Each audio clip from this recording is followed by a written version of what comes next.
Hello, are you a happy human today? Hi, this is Tammy, and you are tuned in to The Guts to Be.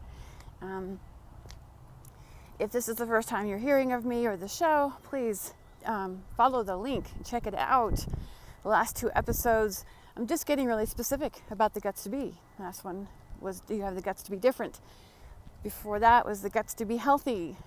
Today, it's the guts to be honest. So are you a happy human today? And if not, where are you being dishonest with yourself?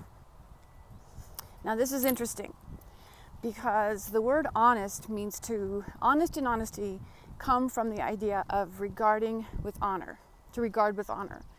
So when we are not honoring our true exceptional nature, we're being dishonest somewhere. And this might be an episode where we have to really hone in. Really dial it down. Before I go any further, if you know of anybody or you yourself would like to be a guest on The Guts to Be, just email me, Tammy@synergessence.com. That link is in the box below. Anyway, so my question is, where are you not honoring you? And this may take some contemplation, some alone time, reflection, retreating inward. I listened to I just signed up for a summit. Today was the first day. That link is in the box as well. And please go visit these. It's powerful. It's on the Power of Solitude. And one of the things that her first speaker was talking about was Stoicism, which I am a big fan of Stoicism. And Stoicism is about leaning into. And one of the words that they used was retreat. Well, we think of like a yoga retreat, right? We go inward. A silent retreat, well, you're definitely going inward.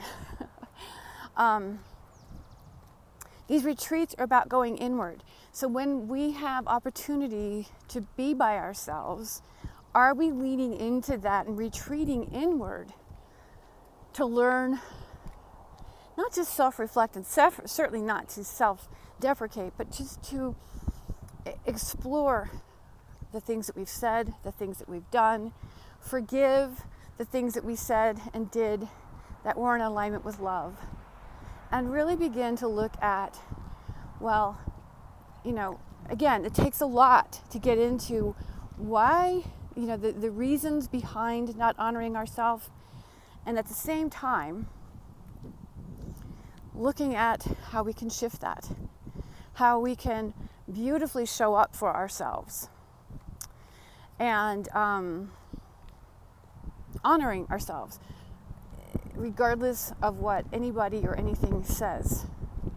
Regardless of what you read, regardless of what people say, regardless of regardless of what is being reflected back to you, consider that what's being reflected back to you is opportunity for you to shift, because whatever we can see exists within us.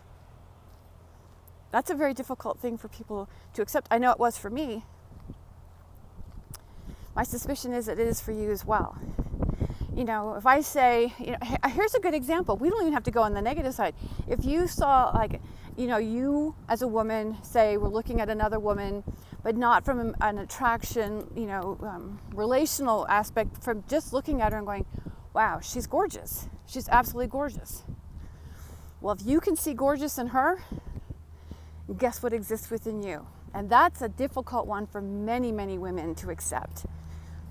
The pleasant things, the things that we can compliment others.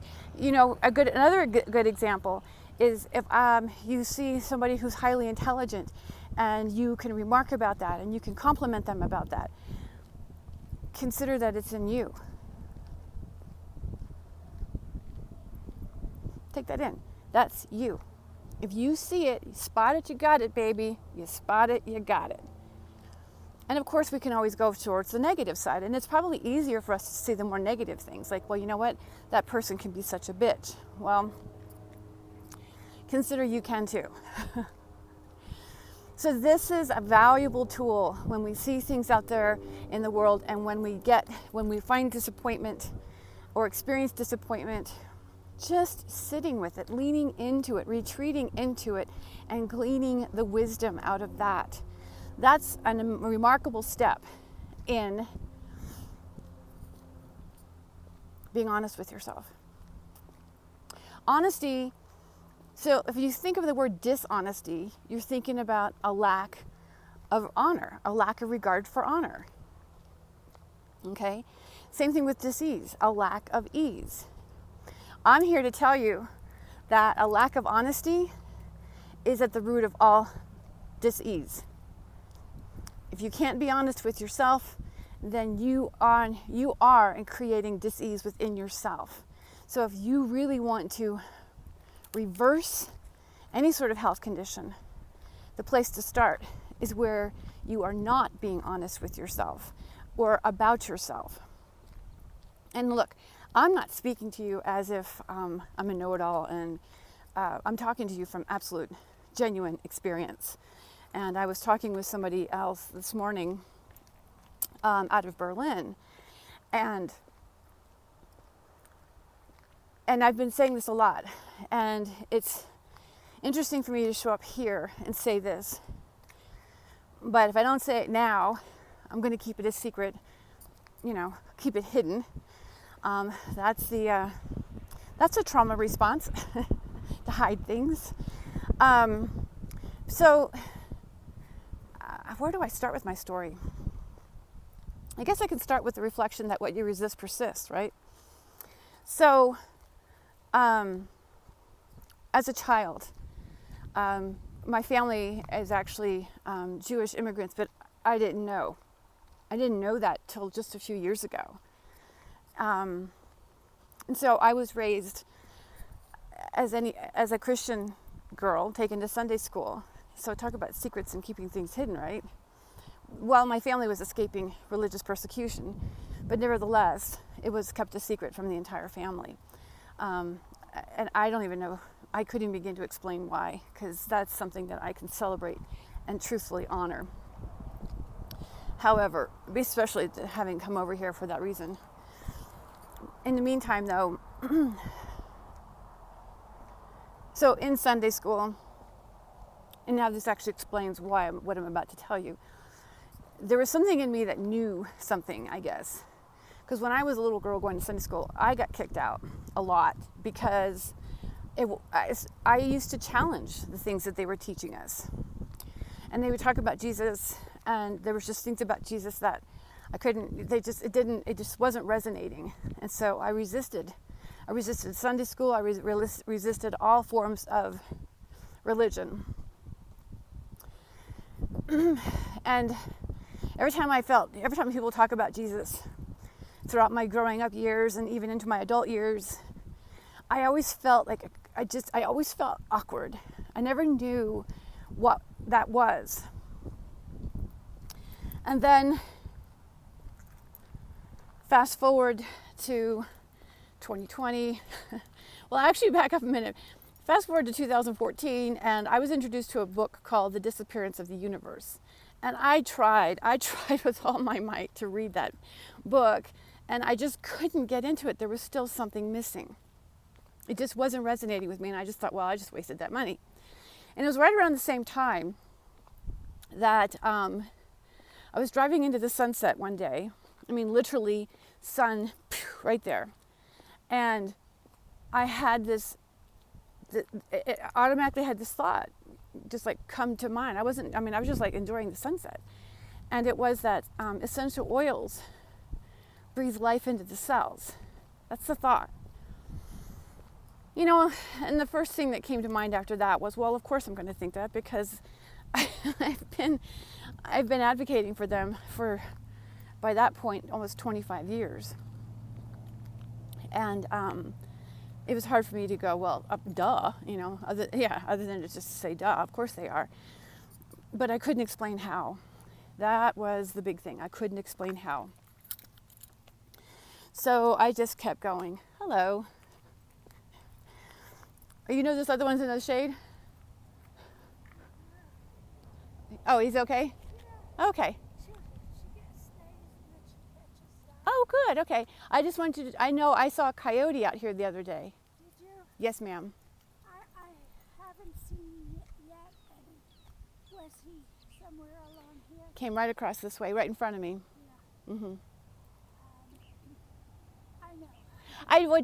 I didn't feel right just walking past you without saying that, because I mean, That's fine. they're beautiful puppies. Mm-hmm. I worry about that, but I walk here every day. So far, I haven't seen Oh, good. anything. Then you're protected. That's a. I don't know. But, they stop in the shade.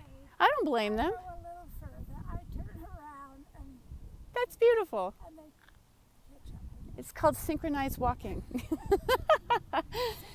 something. Yeah, I love your hat, by the way. Have a great day.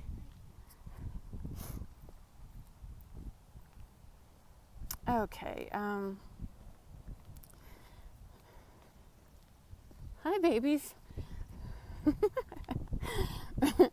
Taking care of the neighborhood. Anyway, thanks for that pause. If you know me, I don't edit. I could probably edit that out, but that's me. That's my true nature right there. And anyway, so back to what I was saying. So after I had that insight, I just got involved with countless things. I mean, I was already working with epigenetics, and I just kept moving forward with life. And then with my own diagnosis of cancer, I was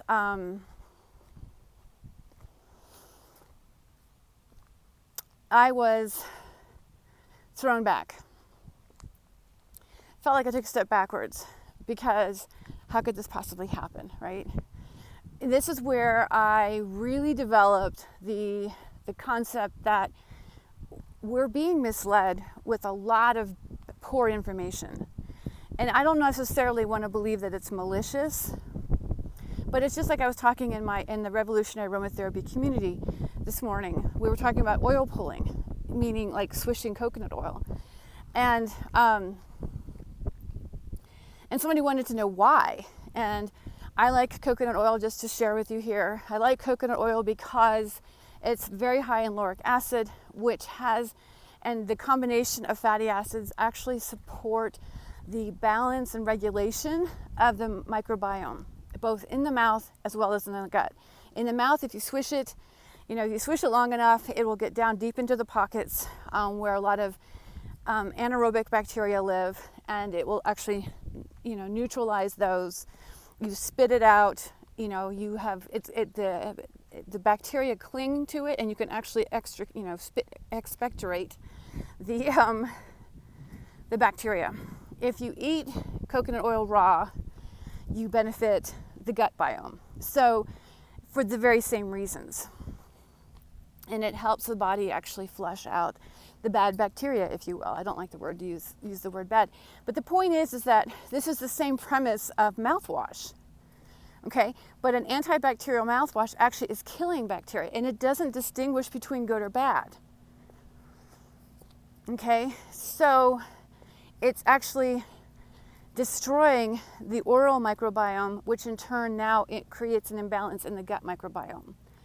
And although there's a good reason for using mouthwash, and of course we like the minty fresh breath, right? If you like mouthwash, and maybe you don't use the minty fresh, I have no idea.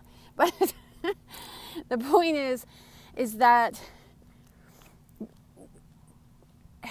you actually, when you use coconut oil, I like the taste of coconut oil, and you walk away feeling clean. You don't have any excess aroma. It's just fresh. It's freshness, and you know that you've just done your mouth a world of good.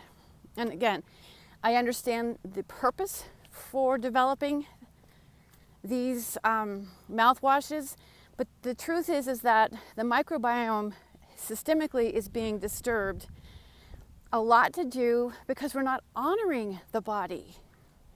See, here we get back to honesty again. We're not honoring the body. We're trying to control the body. We're trying to control what we see as a problem, as opposed to seeing a challenge as as a call for us to step into the solution, to be the solution. And to be a solution, you know, you can beat a dog into submission, or you could be like the dog whisperer, is how I want to frame that. So,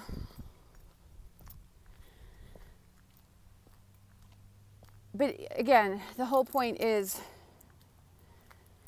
that, oh gosh, it's the fact that, okay, Thank you. uh-huh. It's a busy day out here. The whole point of that is that I have to get my train of thought back again. I'm sorry for all the distractions.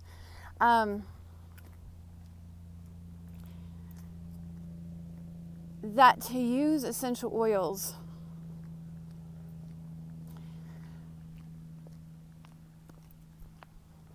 there's where I was going. Thank you for that pause.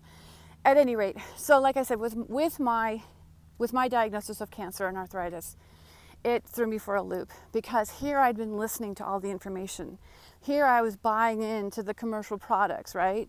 But I was still, living the healthy lifestyle, doing things like this, being physically active. I mean, doing what is being suggested, and I still ended up with cancer and arthritis.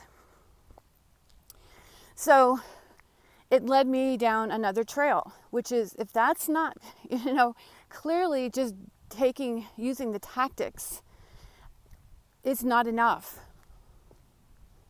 It's not enough. And then there was, the continued investigation into how can I benefit myself, because I still hadn't wrapped my head around how I could be any different.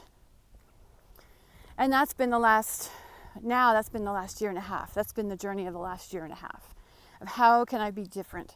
And the process of all of that, I was able to determine that, and be honest, be true to me, right? So I was able to determine, and maybe you've heard me say this before, maybe you haven't, this could be your first time, so here we go, that there are very specific plant constituents that communicate directly with the DNA, so that sunset communication I had that day about essential oils breathe life into cells was accurate.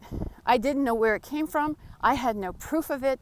I certainly didn't walk around talking about it, because I had no idea what the hell that even meant. I could kind of wrap my head around it, because yes, I firmly believe in them. But we live in a world of like, please show me, prove it to me. And so that is what my diagnosis brought to the table. In the meantime, especially the last 6 months, again, back to Jesus, I got into that book, The Disappearance of the Universe. And I probably consumed, I don't know how many hundreds of pages, in under a month. I just got up every morning and I read 30 pages every morning. And no, there's not 900 pages in a book. So like I said, it was under a month.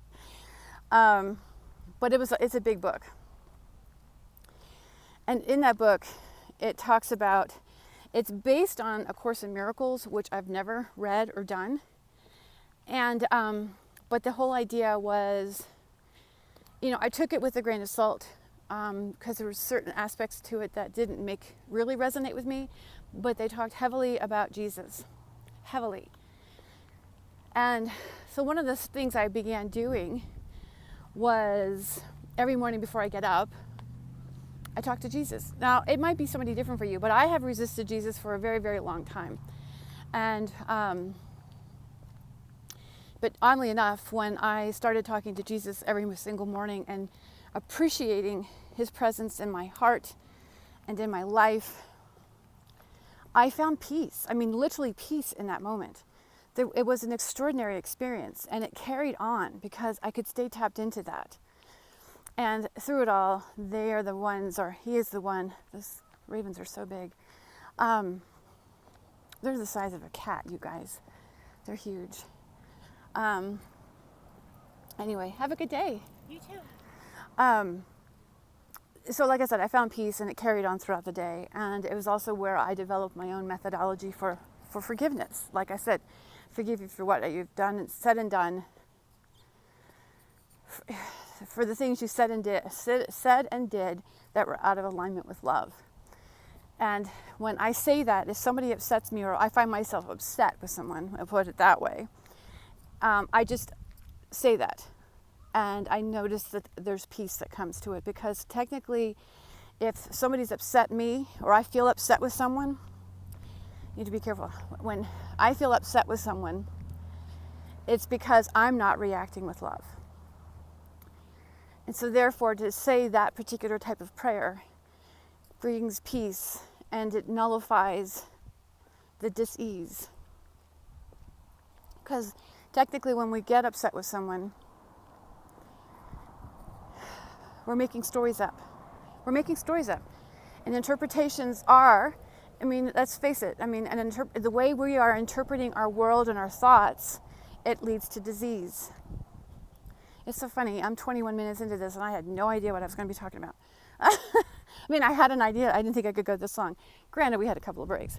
Anyway, so,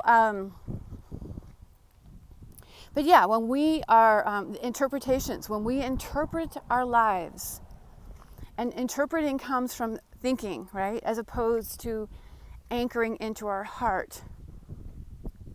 Because when we anchor into our heart, there's a wisdom that comes into view. And we begin to take steps that are no longer about controlling the body. We are now honoring the body.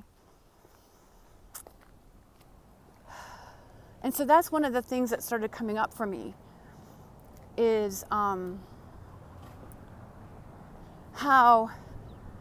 I'm all about anchoring into the heart. If you've known me for any length of time, you know that I talk about the heart. I mean, my oldest email address is tldheart@msn.com. You can email me there. Chances are it's going to go to junk file. But that was my very first email. I've collected heart-shaped rocks. I still collect heart-shaped rocks. And I'm not talking about going to a rock shop and buying made heart rocks. I'm talking about finding them out in nature. I've talked about being true to yourself, following your own path, since I was able to talk. So this is something that has been so for me. So I find it interesting that this is actually was Jesus's mission, was about anchoring into the heart and living a heart-centered life. This is something that I've only come into fully understanding when I got past my own resistance, like I said earlier. Now, what's even more intriguing is that one day, a couple weeks back actually, that's been a while now, it's been a few weeks, but I was talking to somebody and explaining to them how oils work. And like I said, there are plant constituents that in fact do communicate with the DNA directly via the acetylation and the phosphorylation pathways. It also helps to regulate methylation and hydroxylation. So, and the sulfation, yeah, all the Asian paths, pretty much. But the point is that they actually do communicate. And this came through, again, my own diagnoses. So,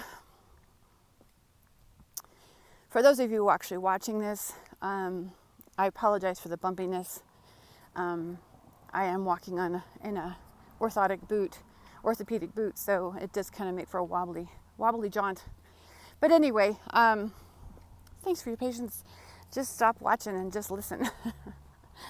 Anyway, so that said, I mentioned that to them that I had this thing that occurred to me 7 years ago about oils breathing life into the cells.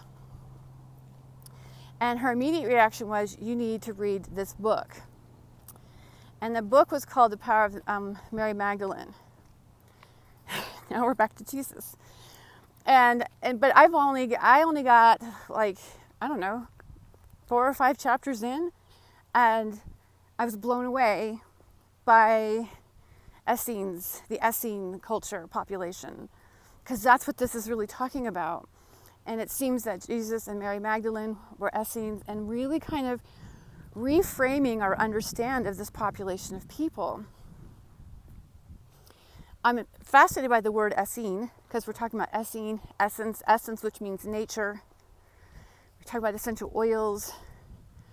And then I was reading something one of the things that they were talking about is that they basically work with the nature of nature. Okay? They work with the essence of nature. And all of them had different roles during their existence, meaning, some of them worked the earth, other ones were more, like Jesus and healing. But I just really found myself hung up on the fact that this is what they worked with, and this is what I've been saying now for a good 6 months, is that I work with the nature of nature. I made it a mission to understand the nature of nature. And so that's really what you get when you work with me, whether you join my community, whether you join into any of my courses, listen to my podcast, you're going to get me tapping into and honoring the nature of nature. This is the reason why I say dishonesty is the crux of disease. So I am guiding you to not just understand the nature of nature, but learn to work with it. And so my question again on the table is, do you have the guts to be that honest with yourself and with your body's needs? And it may not look like anything that anybody else is doing. That is part of the thing with oils. That's the reason why I advocate for the personalization of essential oils. We cannot be using oils based on the misinformation being perpetrated by these companies and marketing. They have properties that cross over. Some oils are good. You have to understand the synergy. You have to understand your nature in order to best select what's right for you. And that takes getting to understand the unique nature of your being and your body. So, are you a happy human today? If you're not happy, it's okay. Give yourself permission to be okay wherever you are, because that, my friend, is the first step. It's an honesty. All right, I love you, and thanks for hanging with me on this walk, and I'll chat with you soon.